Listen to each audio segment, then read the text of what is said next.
Hello बच्चों आपका स्वागत है आपके अपने चैनल एसआर लर्निंग में। बच्चों आपकी जो ये आज की वर्कशीट जो है आपकी क्लास 10th की है और जो इसका विषय है वो है विज्ञान। जो हमारी कार्यपत्रक है वो 44 है नंबर उसका, और जो डेट है वो हमारी है 14 अक्टूबर 2020। आपको यहाँ पे अपना नाम और यहाँ पे आपको अपनी कक्षा अध्यापिका का नाम लिखना है। बच्चों अगर आपने अभी तक अपना चैनल सब्सक्राइब नहीं किया है तो प्लीज़ उसको सब्सक्राइब करके आइएगा। अब हमारा जो टॉपिक है वो क्या चल रहा है, तत्वों का आवर्ती वर्गीकरण। इसमें हम पहले की वर्कशीट में भी हम इसमें यही पढ़ चुके हैं, तत्वों का आवर्ती वर्गीकरण। इससे पहले हमने दो साइंटिस्टों के बारे में पढ़ा था। आज जो है हम ये दिमित्री मेंडलीव के बारे में पढ़ेंगे। आज ये जो वर्कशीट है इनके काम पर ही पूरी बेस है। तो आज हम शुरू करते हैं। क्या है अव्यवस्थित से व्यवस्थित करना, मेंडलीव की आवर्ती सारणी है। उन्होंने जो अव्यवस्थित पढ़े थे ऐसे ही तत्व उनको उन्होंने व्यवस्थित किया, ठीक है ना। न्यूलैंड्स के अष्टक सिद्धांत के अस्वीकार होने के बाद भी कई वैज्ञानिकों ने ऐसे कई प्रतिरूपी खोज जारी रखी जिसे तत्वों के गुणधर्मों, उनके परमाणु द्रव्यमानों के साथ संबंध स्थापित किया। मतलब न्यूलैंड का जो वो था अष्टक सिद्धांत वो अस्वीकार हो गया, लेकिन तब भी जो है वैज्ञानिकों ने हार नहीं मानी और उनकी जो आगे की खोज वो जारी रखी उन्होंने। तत्वों के वर्गीकरण का मुख्य श्रेय रूसी वैज्ञानिक दिमित्री इवानोविच मेंडलीव को जाता है। जो तत्वों का वर्गीकरण का जो मुख्य श्रेय, क्वेश्चन आ गया कि मुख्य श्रेय किसको जाता है, तो आप लिखेंगे दिमित्री इवानोविच मेंडलीव को जाता है। तत्वों की आवर्ती सारणी के प्रारंभिक विकास में उनका बहुत योगदान रहा। उन्होंने अपनी सारणी में तत्वों के अनेक मूल गुणधर्म, परमाणु द्रव्यमान और रासायनिक गुणधर्म में समानता के आधार पर व्यवस्थित की। मतलब उनके परमाणु द्रव्यमान क्या है, उनकी रासायनिक गुणधर्म क्या है, उन्होंने ये देखा और फिर अपनी सारणी को व्यवस्थित किया। अब क्या है, आवर्ती के जन्मदाता कौन है हमारे, ये मेंडलीव का जन्म 8 फरवरी 1834 में रूस के पश्चिम साइबेरिया के टोबोल्स्क स्थान में हुआ था। उनके द्वारा प्रस्तावित तत्वों की व्यवस्था को मेंडलीव की आवर्ती सारणी कहते हैं। क्या कहते हैं, क्वेश्चन आ सकता है कि हम मेंडलीव की सारणी को क्या बोलते हैं, हम क्या बोलते हैं, मेंडलीव की आवर्ती सारणी। आवर्ती सारणी रसायन में एकमेव सिद्धांत साबित हुआ और उन्होंने नई तत्वों की खोज के लिए प्रेरणा दी। मतलब इन्होंने जो साइंटिस्ट ने इन्होंने एक मुकाम हासिल किया और उन्होंने एक नई ऊंचाई को पहुंचाया केमिस्ट्री को, रसायन को, और उन्होंने और आगे की तत्वों की खोज को भी उन्होंने क्या प्रेरणा दी। मेंडलीव ने क्या है अपना कार्य 63 मतलब 63 तत्वों के साथ आरंभ किया। अब आपका क्वेश्चन आ सकता है कि मेंडलीव ने अपने कितने तत्वों के साथ अपना कार्य आरंभ किया, तो आप क्या बताएंगे, हमारे 63। उन्होंने तत्वों के परमाणु द्रव्यमान, उनके भौतिक एवं रासायनिक गुणधर्मों के बीच संबंधों का अध्ययन किया। उन्होंने क्या अध्ययन किया, आपका क्वेश्चन आएगा क्या लिखेंगे आप कि उन्होंने तत्वों के परमाणु द्रव्यमान, उनके भौतिक एवं रासायनिक गुणधर्मों के बीच संबंधों को अध्ययन किया। परमाणु द्रव्यमान आपको पता होगा क्या होता है, ये न्यूट्रॉन और प्रोटॉन की संख्या को जब हम मिला दें तो हमारा क्या बन जाता है, परमाणु द्रव्यमान। भौतिक और रासायनिक को सिंपल लैंग्वेज में समझे तो भौतिक वो होता है जिसमें ये चेंज होता है, वो वापस आ सकता है। जैसे हम किस कागज़ से हम कोई चीज़ बनाते हैं तो वो वापस हम जोड़ सकते हैं उसको, लेकिन अगर हम कागज़ को जला दें तो क्या राख बन जाएगी, और वो अगर हम चाहें भी कि वो कागज़ बन जाए तो वो नहीं बन जाएगा। ये सिंपल सा ये एक भौतिक और रासायनिक होता है जो आप अपनी 9th क्लास में भी सिंपली पढ़ चुके हैं। सिंपल वे में आपको ये बताया गया कि भौतिक क्या होता है कि रासायनिक क्या होता है। अब क्या है, रासायनिक गुणधर्मों के अंतर्गत मेंडलीव ने तत्वों की ऑक्सीजन एवं हाइड्रोजन के साथ बनने वाले यौगिकों पर ध्यान दिया। अब क्या है, जो मेंडलीव थे उन्होंने क्या ध्यान दिया, उन्होंने ये ध्यान दिया कि कौन से तत्व ऑक्सीजन और हाइड्रोजन के साथ यौगिक बना रहे हैं। उन्होंने इस पर ज़्यादा ध्यान दिया कि कौन से तत्व ऑक्सीजन और हाइड्रोजन के साथ क्या बना रहे हैं, यौगिक बना रहे हैं। उन्होंने इस पर ज़्यादा ध्यान दिया। फिर क्वेश्चन ये आता है कि उन्होंने ऑक्सीजन और हाइड्रोजन को ही क्यों चुना, ठीक है ना। तो क्या है, उन्होंने ऑक्सीजन एवं हाइड्रोजन का इसलिए चुनाव किया क्योंकि वे अत्यंत क्रियाशील होते हैं। वो क्या बहुत ही एक्टिव होते हैं, क्रियाशील होते हैं और अधिकांश तत्वों के साथ यौगिक बना लेते हैं, और वो अधिकांश तत्वों के साथ क्या है, यौगिक बना लेते हैं। हम उसी को तो मतलब वो जो एक्टिव होगा हम उसी को लेंगे, ठीक है ना। और हम क्या नेचर में हम क्या देखते हैं कि जो एक्टिव होगा और जो सबसे घुल मिल जाए हम उसी के साथ दोस्ती करना चाहेंगे ना। तो ऐसे ही इन्होंने क्या किया, मेंडलीव ने भी उन्हीं को लिया जो बहुत एक्टिव थे और जो दूसरों के साथ भी क्या है, दूसरे तत्वों के साथ भी क्या बना रहे थे, यौगिक बना रहे थे आराम से। ये आपका वर्कशीट में क्वेश्चन भी है।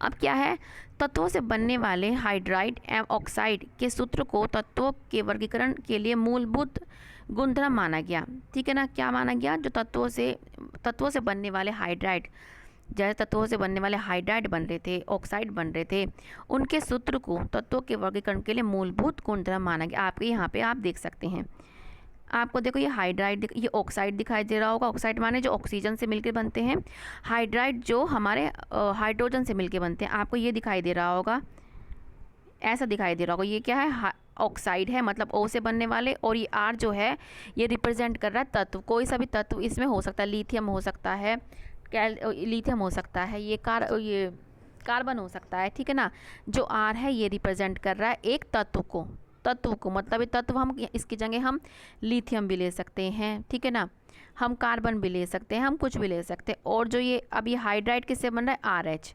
H क्या है हमारा, हाइड्रोजन, और R किसको रिप्रेजेंट कर रहा है, ये रिप्रेजेंट कर रहा है, ये मतलब बता रहा है, किसको बता रहा है, ये तत्व को बता रहा है। तत्व इसमें कोई भी हो सकता है। ठीक है ना, हमने यहाँ तक पढ़ लिया। अब क्या है, समान गुण धर्मों वाले तत्वों को एक साथ रखने पर उन्होंने यह पाया कि अधिकतर तत्वों को आवर्ती सारणी में स्थान मिल गया और वे अपने परमाणु द्रव्यमान के आरोही क्रम में व्यवस्थित हो गए। उन्होंने क्या करा, उन्होंने देखा कि समान गुण धर्म वाले उनको जो मिलते गए वो उनको अरेंज करते गए, और उन्होंने देखा कि अगर जब वो उनको परमाणु द्रव्य आरोही क्रम मतलब बढ़ते हुए क्रम में उन्होंने लगाया, तो उन्होंने पाया कि इस बहुत सारे जो तत्व थे उनको स्थान मिलता गया। अच्छा, एक बात इसमें नहीं लिखी है, वो ये है कि जिनको उसको लगा के नहीं यहाँ पे ये तत्व फिट नहीं होगा उनकी सारणी में, ठीक है ना, उनकी सारणी में, तो उसने क्या किया, उनके लिए वो क्या है, जगह छोड़ते चले गए। जैसे यहाँ पे जगह छुटी हुई है, उन्होंने ये क्या है, जगह छोड़ दी कि यहाँ पे उनको ऐसा लगा कि यहाँ पे जो परमाणु द्रव्यमान है वो फिट नहीं होगा उनके थॉट के अनुसार, तो उन्होंने क्या है, इसके लिए जगह छोड़ते चले गए। इसलिए उनकी जो ये आवर्ती थी ज़्यादा सक्सेसफुल इसलिए ही हुई। अब हम क्या देखेंगे कि यह भी देखा गया कि समान भौतिक एवं रासायनिक गुणधर्म वाले विभिन्न तत्व एक निश्चित अंतराल के बाद फिर से आ जाते हैं। क्या है, भौतिक एवं रासायनिक गुणधर्म वाले विभिन्न तत्व एक निश्चित अंतराल के बाद फिर से आ जाते हैं, मतलब उसी के गुणधर्म वाले वापस रिपीट हो जाते हैं एक टर्न के बाद। ठीक है ना, इसी आधार पर मेंडलीव ने आवर्ती सारणी बनाई, जिसका सिद्धांत क्या था कि तत्वों के गुणधर्म उनके परमाणु द्रव्यमान का आवर्ती फलन होते हैं। मतलब क्या है कि जो तत्व होते हैं वो बढ़ते हुए परमाणु, जो मेंडलीव थे उन्होंने कैसे करा था कि जो तत्व है उनको उन्होंने बढ़ती हुई उनके परमाणु द्रव्यमान के आधार पर उन्होंने लगाया, और उन्होंने क्या देखा कि जो उनका जो नेचर था, उनका जो तत्वों का जो नेचर था वो क्या था, कुछ बाद क्या है वो रिपीट हो रहा था, वो क्या है, उनका जो गुणधर्म था फिर से वही आ रहा था। तो उन्होंने क्या कहा, तत्व के गुणधर्म उनके परमाणु द्रव्यमान का आवर्ती फलन होते हैं। ठीक है, मेंडलीव की आवर्ती सारणी में ऊर्ध्वाधर स्तंभ को ग्रुप समूह कहते हैं, और क्षैतिज मतलब ये हो गया ऐसे, हॉरिजॉन्टल लाइन जिसको बोलते हैं, ये हमारा क्या होता है, ये पीरियड होता है। क्या होता है, हमारा पीरियड होता है। ऐसे जाएंगे जब हम, इसको हम आवर्त बोलते हैं, और जब हम नीचे जाते हैं इसको हम हॉरिजॉन्टल बोलते हैं। ठीक है ना, या हम बोलते हैं ऊर्ध्व स्तंभ, इसको बोलते हैं हम ग्रुप। क्या बोलते हैं, ग्रुप। यहाँ की साइड हम ऐसे चलेंगे जब आवर्ती सारणी में, देखो जैसे मैं आवर्त सारणी में ऐसे चली, तो ये क्या है, मेरा पीरियड है, ये क्या है, मेरा पीरियड है, ये क्या बोलेंगे, इसको आवर्त बोलेंगे। और अगर मैं ऐसे चलती हूँ नीचे की साइड, जो इसको वर्टिकल बोलते हैं या ऊर्ध्व स्तंभ बोलते हैं, बोलने में अगर वो गई हो तो सॉरी। ठीक है, तो इसको बोलते हैं हम ग्रुप। क्या बोलते हैं हम, ग्रुप, और इसको हम बोल भी सकते हैं समूह बोल सकते हैं। ठीक है, समझ में आ गया। तो बच्चों ये आपकी जो है ये वर्कशीट है। अब हम क्वेश्चन कर लेते हैं। मेंडलीव की आवर्ती सारणी का उपयोग कर निम्नलिखित के तत्वों के ऑक्साइड के सूत्र का अनुमान लगाई। अब हमें क्या है, अनुमान हम लगाएंगे। हमने जो एक क्वेश्चन आपके पहले से ही कर रखे हैं ताकि आपका टाइम ज़्यादा वेस्ट ना हो। क्या है, हमने जब ऑक्सीजन के साथ बनाएंगे तो हमें K2O बन जाएगा, CO2 बन जाएगा, Al2O3 बन जाएगा, और BaO बन जाएगा। ये हमारे बन जाएंगे। ठीक है ना, ये क्या है, आपके ये वही तत्व हैं जो R की जगह यूज़ हुआ था। मैंने आपको अभी सारणी में दिखाया था ना कि जब ऑक्साइड बनते हैं तो फॉर्मूला ये रहता है हमारा, और ये R संबोधित करता है, ये कोई सा भी तत्व हो सकता है। ये पोटेशियम भी हो सकता है, ये कैल्शियम, ये कार्बन भी हो सकता है, ये एल्यूमिनियम भी हो सकता है, ये सिलिकॉन और बेरियम भी हो सकता है। नेक्स्ट क्वेश्चन जो हमारा है वो है मेंडलीव द्वारा निर्मित आवर्त सारणी के नियम का आधार क्या है। वो आप यहाँ से, मैंने आपके लिए लिख रखा है, आप यहाँ से देख के इसको कर लीजिएगा। क्या है? मेंडलीव द्वारा निर्मित आवर्त सारणी का आधार था कि तत्वों के गुण उनके परमाणु द्रव्यमान का आवर्ती फलन होते, जो मैंने आपको अभी समझा दिया है। इसके बाद क्वेश्चन आता है कि मेंडलीव ने अपनी आवर्त सारणी तैयार करने के लिए कौन सा मापदंड अपनाया था। कौन सा मापदंड अपनाया था? उन्होंने एक तो देखा था कि उनके परमाणु द्रव्यमान का आधार था, एक था भौतिक और रासायनिक गुण। आप यहाँ से अपना क्वेश्चन लिख सकते हैं। क्या था हमारा? पढ़ लेते हैं एक बार कि मेंडलीव ने अपनी आवर्त सारणी तैयार करने के लिए तत्वों के भौतिक और रासायनिक गुणधर्म को देखा कि उनके भौतिक और रासायनिक गुणधर्म क्या है। भौतिक माने फिजिकल और रासायनिक में केमिकल। और उन्होंने क्या देखा कि उनका परमाणु द्रव्यमान क्या है। उन्होंने ये 3 चीज़, बहुत इंपॉर्टेंट चीज़ें उन्होंने ये देखी। अब हमारा 4th क्वेश्चन क्या है कि मेंडलीव ने तत्वों के ऑक्सीजन एवं हाइड्रोजन के साथ बनने वाले यौगिक पर अपना ध्यान केंद्रित क्यों किया। मेंडलीव ने ऑक्सीजन और हाइड्रोजन का इसलिए चुनाव किया क्योंकि वे अत्यंत सक्रिय थे और अधिकांश तत्वों के साथ यौगिक बना सकते थे। ठीक है ना, हमारा ये क्वेश्चन हो गया कि मेंडलीव ने तत्वों ऑक्सीजन एवं हाइड्रोजन के साथ बनने वाले यौगिक पर अपना ध्यान केंद्रित क्यों किया। अब हमारा नेक्स्ट है fill in the blanks. Mendeleev की आवर्त सारणी में ऊर्ध्व स्तंभ को क्या कहते हैं और क्षैतिज पंक्ति को क्या कहते हैं। ये आपका ये लिखा है, आपका आ जाएगा ग्रुप और पीरियड। आप यहाँ पे अब ये जो है आप यहाँ पे इसको भर लेना कि मेंडलीव की आवर्त सारणी में ऊर्ध्व स्तंभ को हम क्या बोलते हैं? ग्रुप बोलते हैं, तथा क्षैतिज पंक्ति को हम क्या बोलते हैं? पीरियड बोलते हैं। बच्चों, ये आपकी आज की 10th क्लास की वर्कशीट थी। अच्छी लगी हो तो हमारा जो चैनल है SR लर्निंग, उसको प्लीज़ सब्सक्राइब कीजिएगा।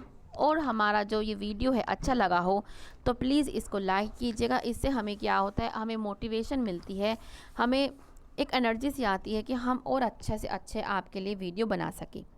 अगर कुछ ऊपर नीचे हो गया हो तो उसके लिए सॉरी हिंदी में, ठीक है ना। तो अब हम मिलते हैं बच्चे आगे की वर्कशीट के साथ। बाय बच्चों।